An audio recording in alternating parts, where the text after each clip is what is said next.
अस्सलाम वालेकुम viewers, welcome to the faithful knowledge YouTube channel और मैं हूं आपका मेज़बान मोहम्मद जावेद। आज हम डिस्कस करते हैं टॉप 300 एमसीक्यूज़ का part 4 for PPSC, FPSC and NTS. Question 76 है, dash and which is the least salty? The Baltic Sea and which is the least salty? तो यहाँ पे आएगा the Baltic Sea. The Baltic Sea is an arm of the Atlantic Ocean enclosed by the Denmark, Estonia, Finland, Lithuania, Lithuania, Sweden, north east Germany, Poland, Russia and the north and the central European plain. तो Baltic Sea के arm में शामिल Atlantic ocean है जिसमें ये सारी countries जो हैं वो वाक़ हैं। तो ये है Baltic Sea. Question 77, which one won the Nobel Prize for Peace in 1979? तो 1979 में नोबल पीस प्राइज़ जो था वो किसने वन किया था? वो किया था मदर टेरेसा ने। तो मदर टेरेसा जो है उसको किस लिए मिला था वो Nobel prize? The Norwegian Nobel committee has awarded the Nobel peace prize for 1979 to the Mother Teresa for as a social worker. तो उसने एज ए सोशल वर्कर काम किया था जो कि जिसकी वजह से उसको नोबल पीस प्राइज़ 1979 में मिला था। क्वेश्चन 78 है, how many points in the pink ball worth in snooker? तो पिंक बॉल स्नोकर में कितने पॉइंट्स होते हैं? तो वो होते हैं 6। The game is played with 22 balls. ये गेम जो है वो 22 बॉल्स के साथ खेली जाती है। Made up for 1 white ball. इसमें से एक वाइट बॉल होती है जिसको द क्यू बॉल कहते हैं। 15 red balls valued at 1 point each. 15 red balls होती हैं जिसका हर एक का 1 पॉइंट होता है। 1 येलो, एक येलो बॉल होती है जिसके 2 पॉइंट्स होते हैं। 1 ग्रीन, एक ग्रीन होती है जिसके 3 पॉइंट्स होती हैं। 1 ब्राउन, ब्राउन होती है जिसके 4 पॉइंट्स होते हैं। 1 ब्लू, एक ब्लू बॉल होती है जिसके 5 पॉइंट होते हैं। 1 पिंक, एक पिंक बॉल होती है जिसके 6 पॉइंट्स होते हैं। एंड 1 ब्लैक, और ब्लैक जो होती है उसके 7 पॉइंट्स होते हैं। तो एग्जामिनर जो है वो किसी भी बॉल के बारे में क्वेश्चन कर सकता है। तो ये है उनकी तकसीम 22 बॉल्स की। क्वेश्चन 79 है, which scientist was named person of the century by Time magazine? किस साइंसदान को टाइम मैगजीन ने पर्सन ऑफ द सेंचुरी कहा था? तो वो था Albert Einstein. Time magazine named the theoretical physicist Albert Einstein its person of the century in its year and issue December 27, 1999। एक रिसाला निकला जो 27 दिसंबर 1999 में निकला जिसमें अल्बर्ट आइंस्टाइन को पर्सन ऑफ द सेंचुरी कहा गया। क्वेश्चन नंबर 80 है, what kind of creature is a monitor? Monitor जो है वो किस किस्म की क्रिएचर है? वो है lizard. Monitor lizard are large lizards in the genus. तो जेनस में ये लार्जेस्ट जो है लाइजर्ड है मॉनिटर। क्वेश्चन 81 है, which medical speciality in connected concern with the problem and illness of the children? तो कौन सी मेडिकल स्पेशलिटी है जिसमें वो प्रॉब्लम्स कंसर्न होती हैं बच्चों की बीमारियों की? वो है paediatrics. Pediatricians are physicians who specialize in treating children and adolescents। तो ये पेडियाट्रिशियंस होते हैं जो कि बच्चों के बीमारियों का इलाज करते हैं। क्वेश्चन नंबर 82 है, who sailed in Santa Maria? Santa Maria में किसने सफ़र किया? तो वो किया क्रिस्टोफर कोलंबस ने। Columbus set sail from Spain in 3 ships. Columbus ने अपने सफ़र का आगाज़ 3 शिप्स से किया जिनके नाम थे the Nina, the Pinta and the Santa Maria. तो ये 3 जहाज़ लेकर वो निकला था ऑन अगस्त 1492, 3 अगस्त 1492 में। तो Italian explorer Christopher Columbus started his voyage across the Atlantic ocean. Christopher Columbus ने अपनी जर्नी का स्टार्ट किया जो फिर अटलांटिक ओशन से गुजरता with a crew of 90 man and 3 ships, जो कि 90 आदमी और 3 शिप्स पर मुश्तमिल था, the Nina, Pinta and the Santa Maria. He left from Palos de la Frontera Spain, और उसने Palos de la Frontera Spain को क्रॉस किया। क्वेश्चन 83 है what name is given to the stiffening of the body after death. तो कौन सा नाम दिया जाता है stiffening of the body after death? तो वो है rigor mortis. Immediately after death के फ़ौरन बाद the muscles undergo primary relaxation, तो जो मसल्स होते हैं वो प्राइमरी रिलैक्सेशन में चले जाते हैं as mentioned above, which is followed by stiffening of muscles known as rigor mortis। तो इन जो जब रिलैक्सेशन मोड में चले जाते हैं उस वक्त इनको कहते हैं राइगर मोर्टिस की पोजीशन। क्वेश्चन 84 है which country was formerly known as Malagasy republic. तो मालागेसे रिपब्लिक जो है वो किसको कहा जाता है? वो कहा जाता है मदागास्कर को। Madagascar is an island country in the Indian Ocean. Madagascar जो है बेसिकली एक आइलैंड कंट्री है जो कि इंडियन ओशन में वाक़ है। क्वेश्चन 85 है Aedes अबाबा is the capital of which country. Aedes अबाबा जो है वो एथोपिया का कैपिटल है। The capital is Aedes अबाबा new flower, जिसका मतलब है new flower. Located almost the centre of the country, ये तकरीबन कंट्री के सेंटर में वाक़ है। Ethiopia is the largest and most populated country in the horn of Africa. तो जो एथोपिया जो है वो लार्जेस्ट भी है और कैपिटल कंट्री भी है हॉर्न ऑफ अफ्रीका की, और मोस्ट पॉपुलेटेड भी है। क्वेश्चन 86 है the name of which north African city literally means white house. कौन सी वो नॉर्थ अफ्रीकन सिटी है जिसका मतलब बनता है वाइट हाउस? वो है कासाब्लांका। स्पेनिश मर्चेंट्स, स्पेन के कुछ मर्चेंट्स थे हु नेम्ड इट कैसाब्लांका, इसको कैसाब्लांका का नाम दिया। And other European traders began to settle here, तो बाकी यूरोपियन जो ट्रेडर्स थे वो भी यहाँ पे सेटल हो गए। The French after time outnumbered other European settlers and the name Maison Blanc.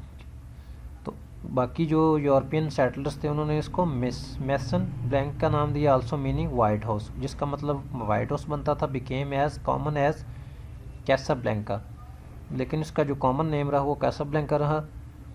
तो कैसाब्लैंका मोरक्को, तो इसलिए इसको कैसाब्लैंका को वाइट हाउस का नाम भी दिया गया जो कि नॉर्थ अफ्रीका की सिटी थी। क्वेश्चन 87 है और what sort of fish is the dog fish a small variety. तो डॉग फिश जो है वो एक स्मॉल वैरायटी है शार्क की। Dog fish shark make up the second largest order of the sharks at 119 species. Dog fish जो है shark की दूसरी बड़ा ऑर्डर है जो कि 119 स्पीशीज़ पर मुश्तमिल है। क्वेश्चन 88 है which Asian country was divided at the 38th parallel after World War 2। कौन सी एशियन कंट्री है जो कि पैरेलल 38 में डिवाइड होगी वर्ल्ड वार 2 के बाद? तो वो है Korea. The Korean peninsula was divided along the 38th parallel north from 1945 until 1950 and along the military demarcation line from 1953 to present। तो ये 1945 से 1950 के दरमियान मिलिट्री डेमोक्रेशन लाइन जो है 1953 से प्रेजेंट तक जो है वो कोरिया पेनिसुला को इसने डिवाइड कर दिया 2 हिस्सों में, नॉर्थ कोरिया और साउथ कोरिया। क्वेश्चन 89 है what is the name of the winter Olympics event that combines cross country skiing and shooting. तो विंटर ओलंपिक्स इवेंट का क्या नाम था जिसमें cross country skiing and shooting का जो कंपटीशन हुआ था उसको कहते थे biathlon. Biathlon winter sports combining cross country skiing with rifle marksmanship.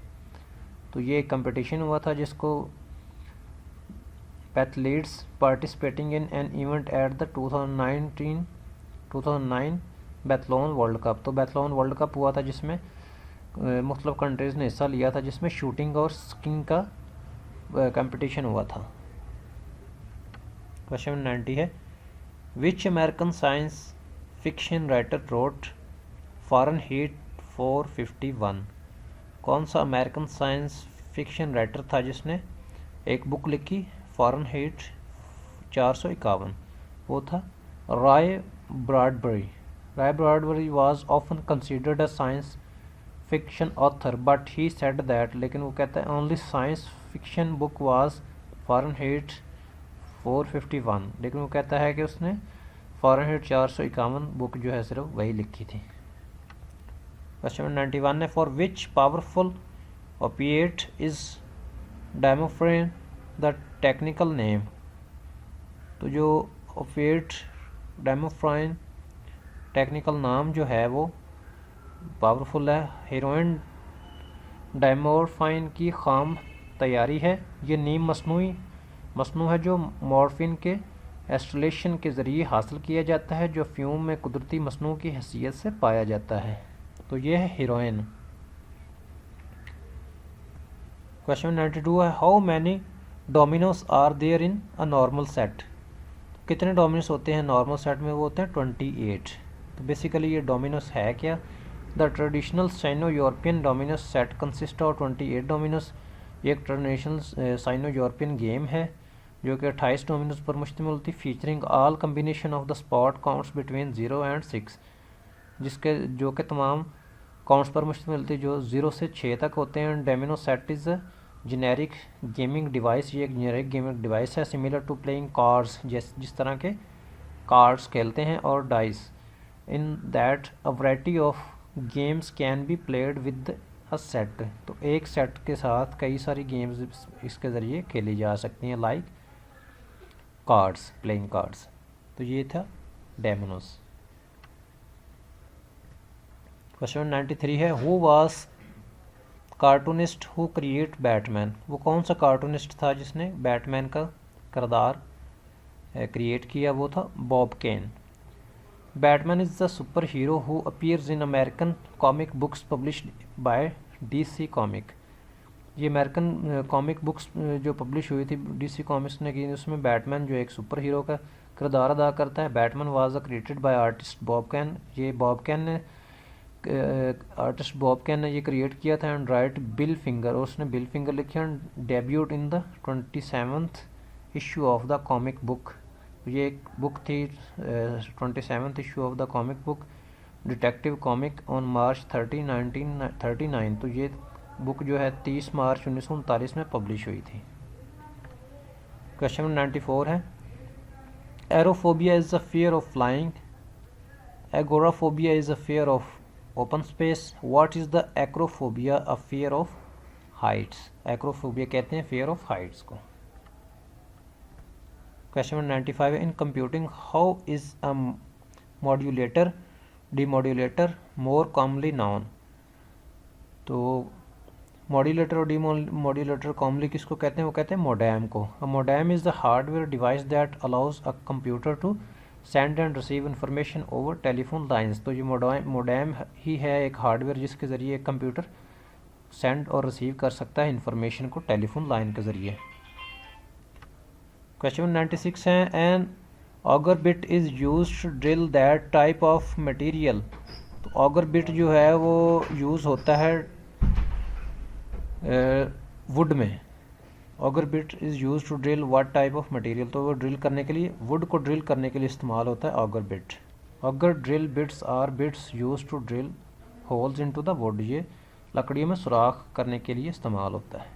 Question 97 है, what part of the wheelbarrow is the fulcrum. तो व्हील बैरो का कौन सा हिस्सा जो है फुलक्रम होता है? वो होता है the wheel. The barrow and its heavy load are their resistance arm that push down.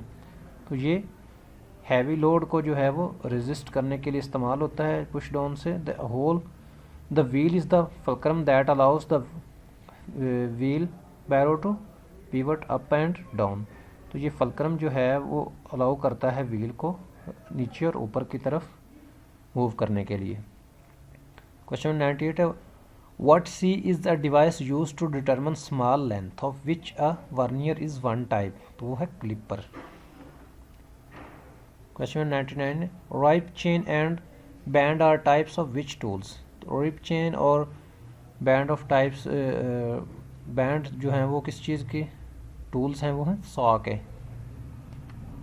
Question 100 है what calibrated tool was the standard tool for engineers and scientists prior to the invention of the hand held calculator.